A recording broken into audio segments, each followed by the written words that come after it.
Would you like to stay young forever? Okay, that's not possible, but would you like to look young, well into your 60s, and feel young and look like, well, Suzanne Summers? She joins us now. And you have this new book out that says, Sexy Forever. Yes. Well, you look sexy here, so yeah. you say you have Here or here? both places. Thank you very much, yeah. Especially here, because you get all that book extra protection. So you have a secret to share. Well, it's not really a secret. As we age, we decline in certain things. The new thinking is, being that we're going to live longer than we've ever lived before, they're going to extend our life now to 90 and 100, like it or not.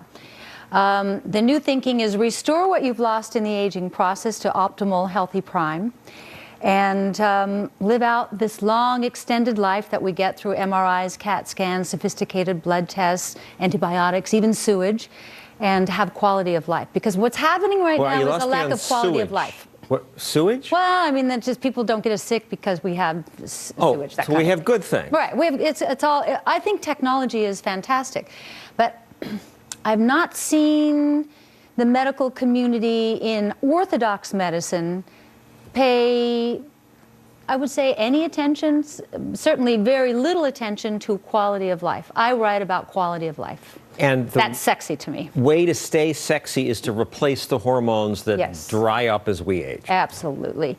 Absolutely. But if this were a good idea, I mean, the mainstream doctors aren't cruel. They would be telling all of us to do this. Unfortunately, our doctors get very little instruction in hormone replacement. From what I've been told by different doctors, approximately 4 hours of instruction in hormone replacement. So they just don't know? They don't know. But you do. How do you know? Because it's my passion. I'm not a doctor, but I really want to know about this because when I lost my hormones, I looked everywhere in the house and couldn't find them. I went from doctor to doctor to doctor, and I said, I can't sleep, so they offered me a sleeping pill. I'm depressed, and I don't know why. I've never been depressed in my life. They offered me an antidepressant. I'm getting panic attacks. I don't know what they're about. I'm a calm person. I'm usually, you know, even and happy, so they wanted to give me a kind of an anti-anxiety. While you're at it, let's give you some blood pressure medicine. While you're at it, let's just give you some cholesterol-lowering drugs, too. And I went, wow, wow. So I finally found a doctor who specialized in bioidentical hormone replacement. Biologically identical to the human hormone, an exact replica of what we once made in our bodies. So you every day take some 60 pills. We have that replicated here. Yes. That's an awful... Per blood test, determined by a blood test. That's what I'm missing. And you say, I'm 64, I feel better than ever, have more energy, excellent bone density, my sex drive is stronger than ever. It is. I mean, it's magic. So why doesn't everybody do this? Well, there's a lot of people who are doing it. I've sold over 10 million books in this country. So a lot of people I should point that out. People really want this message. Yes. This is a bestseller already. Mm-hmm. Your previous books, some of them were #1 bestsellers: Knockout, Ageless, Eat, Cheat, and Melt the Fat Away. Sounds like the same message over and over again. And people want that. Women in particular, and men don't realize it. Like, we'll get to you. We'll get to you. You say you can tell by looking at people if they have thyroid issues. Yes. You don't, by the way. You told my producer, wait, you said I can tell by looking at John he could use some testosterone replacement. Yeah, a little bit, yeah. You're a little grumpy. And grumpy is a sign. Do you find you're grumpier now than you were, say... No, I think I've been steadily grumpy. All right, so you know that mainstream medicine says this is silly, but the one source we consulted said there's just no evidence that this remedy, this therapy is safe or effective, and patients should be discouraged from using them. I'm sure that this is somebody who sells synthetic hormones and is a pharmaceutical It's the medical type letter. Doctor. It's just information. This is non-patentable medicine. Anytime that you embrace a non-patentable medicine, the orthodox community takes you on because it affects business bottom line. We are now pharmaceuticalized to the point where from middle age on, We get wacky. We get on so many pharmaceutical drugs. For instance, You mean no, like no, no. you Those are on vitamins. Those are vitamins. That's a whole other thing. Okay. Look at all the men who are on They're statins. all drugs of some forms. I'm on statins. All right. Let me tell you what statin is doing to you. It's lowering my cholesterol. Here we go. I'm happy. Your body, I can eat Dove bars. You can eat Dove bars without cholesterol-lowering drugs. Your body needs cholesterol. So you are taking a drug that's stopping neural replication in your brain and stopping your body from making any more testosterone, and eventually you're going to shrivel up. And all these doctors who are telling so many of us to take Wrong. statins, they're just dumb? Ignorant. Why should we believe a movie actor, successful as you've been, rather than these doctors? Because I'm a filter. Because I gather information. It dawned on me, I don't know, 15 books ago, that I had a louder voice. And that... You do. All these doctors don't get heard as well as you do. They don't. A lot of women read my books, go to their gynecologist, and the doctors say the obvious. You're listening to that actress. But I get my information from doctors. We're exposed to over 80,000 different toxins on a regular basis, 200 toxins in just doing our morning ritual, just from shampoos and toothpaste and the toluene in the mattress, and now we have to have fire retardant on our mattresses. It's a law. Cancer is the biggest killer in the world. We're using more of these chemicals all the time, and cancer rates have been declining. Cancer rates are not declining. Yes, we've been living long enough to get cancer. The war on per cancer person. is a dismal failure. They do not have a cure. I've been diagnosed twice with cancer. We have a chart of cancer rates that we can take a look at here. Cancer deaths in America, see the line? Going down. And we're exposed to more chemicals than ever. Really? American Cancer Society. Are you, okay. The American Cancer Society, that's kind of a joke. Why believe you actors when... I haven't acted for 20 years. I'm an author. There's so much silliness out of Hollywood. James Bond, or rather the actor who played him, the second one, Roger Moore, is a vegetarian. He says, eating duck liver leads to Alzheimer's. British model Heather Mills says, meat sits in your colon for 40 years. Well, she's constipated. I eat meat. And there's a lot of bad information coming out of Hollywood. Not from me. Not from you. All right, well, I'm really grateful that you don't want to force your ideas on anyone. You believe in limited government. Are you a libertarian? Not declared, like, officially, but I think my thinking is very libertarian, or somewhere between libertarian and independent. If you declared you could never get Hollywood friends and... I have no Hollywood friends. I eat meat and I eat duck foie gras. Oh, that excludes you. And I watch Fox. That excludes really me completely. Excludes you from Hollywood. Suzanne, thank you very much. Thank you. It's a delight to talk to you. Thank you. Would you like some of my vitamins? No. More on Hollywood's view of the world when we return. Now shattering conventional wisdom, John Stossel.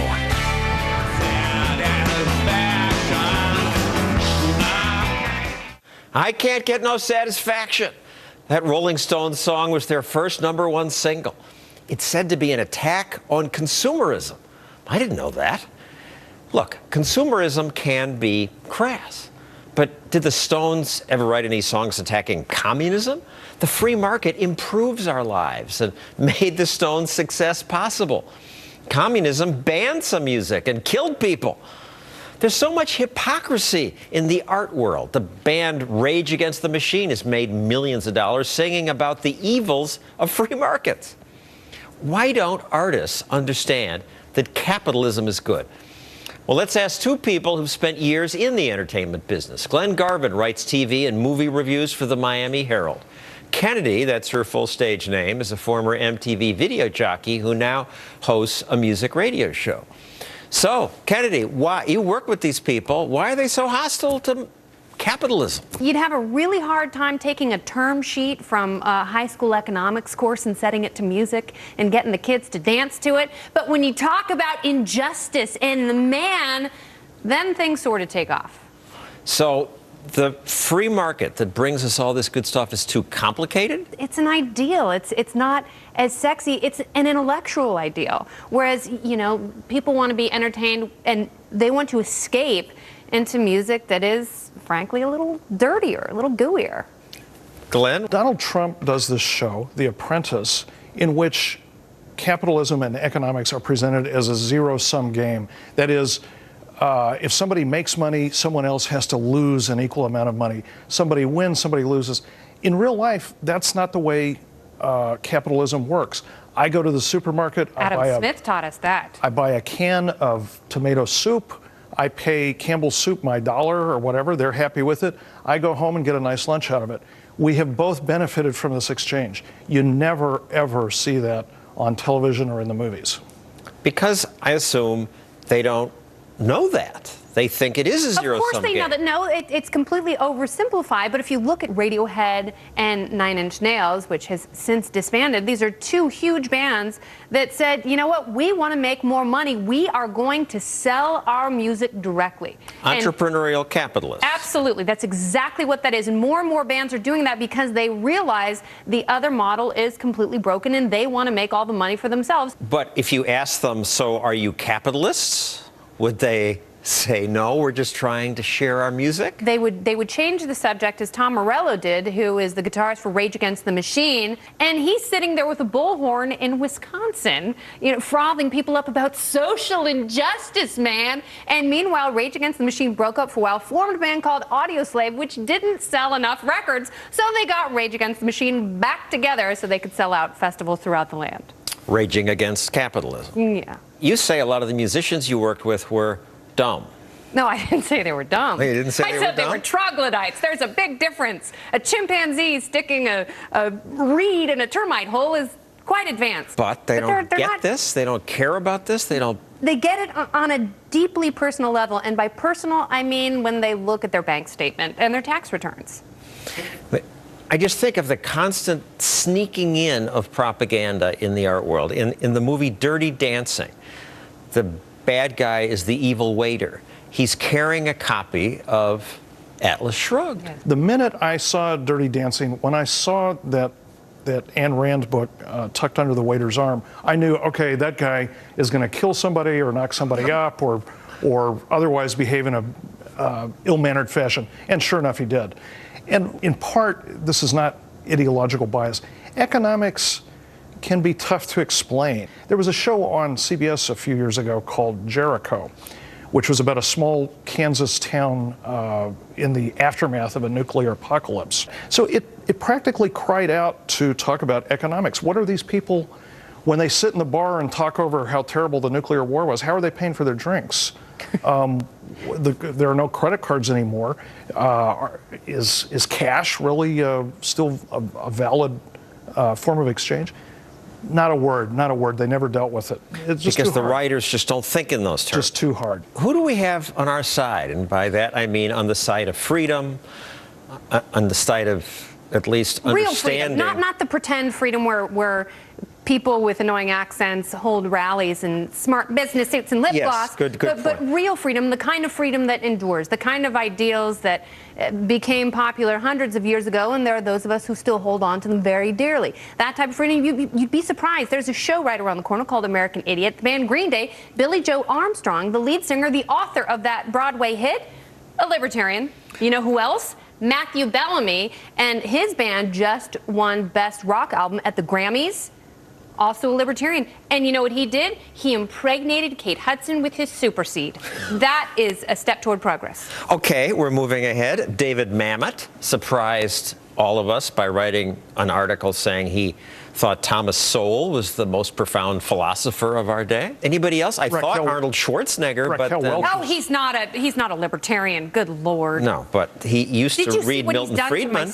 Raquel Welch is said to be a libertarian. I've watched 1 million BC, I don't know, 20 times looking for the economic messages, but I don't find them. Pat Sajak, another Pat Sajak. I don't know if on Wheel of Fortune they sneak in.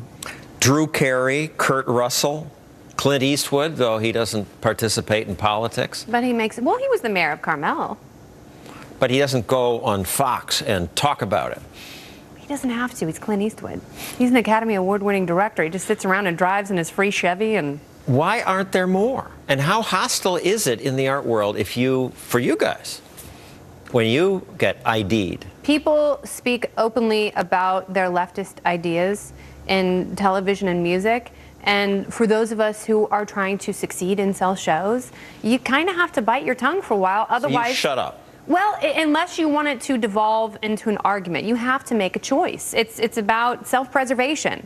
And if you want a short-lived career, then yeah, go ahead and engage with the guy who's got the portrait of Che Guevara on his office wall while he's wearing $700 Prada shoes. That actually happened to me. It was very difficult. I practically had blood dribbling down my chin because I was biting my tongue so hard.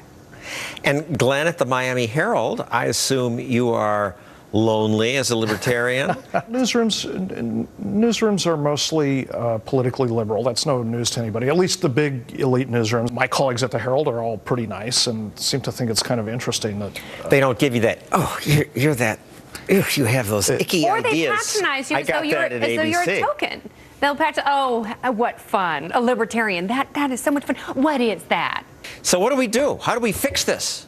You know what we do? We keep talking about it. We allow people to make bad arguments, and then we show them how bad they are in the end and bring them to the light. All right, well, we can't keep talking about this anymore because we're out of time. Thank you, Kennedy. Thank you, Glenn Garvin. When we come back, since Sunday is Oscar night, we'll return to the movies.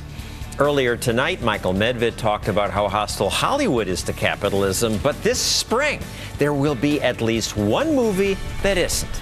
So next, we'll celebrate a free market movie, maybe the ultimate free market movie. Atlas Shrugged is coming.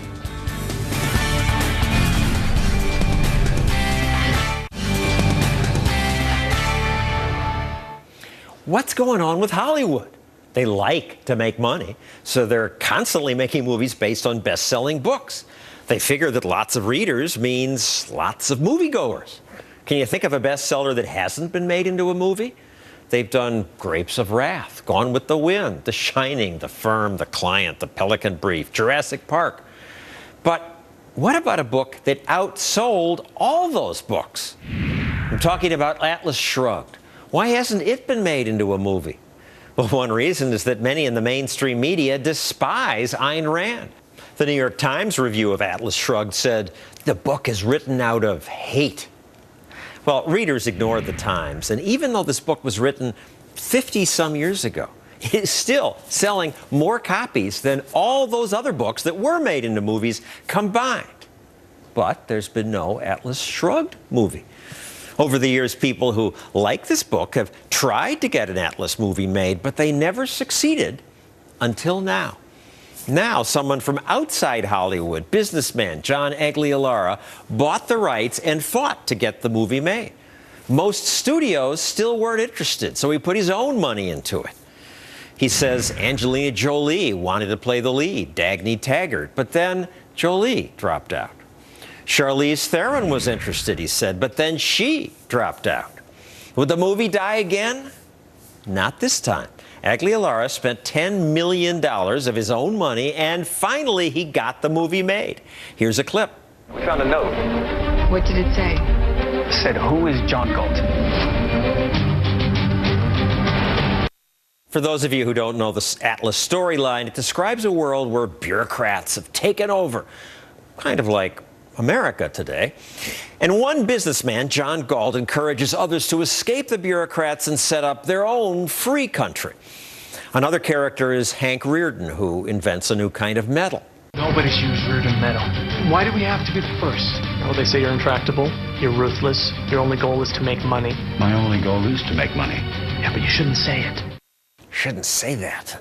I bet we could find lots of Hollywood writers who would agree with the villains of Atlas Shrugged who say, capitalism is dirty. We need a law against making too much money.